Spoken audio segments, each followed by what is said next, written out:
السوري أحمد الشرع يصل إلى نيويورك من أجل إلقاء كلمة مشاركا بالاجتماع الذي سيعقد للجمعية العمومية للأمم المتحدة. أهمية هذه الكلمة تأتي من أجل تأكيد المؤكد وإجراء اتفاقات أمنية ومعاهدات وتثبيت الاعتراف الدولي بالحكومة السورية الجديدة بقيادة الرئيس أحمد الشرع.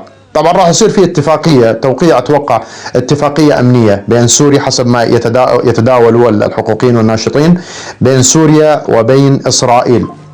بالإضافة أن أهمية هذه الكلمة هي تأكيد الاعتراف الدولي بالرئيس السوري وحكومته الجديدة. آخر كلمة تم إلقاها عام 1967 في الجمعية العمومية للأمم المتحدة من قبل الرئيس السوري نور الدين الأتاسي عام 1967.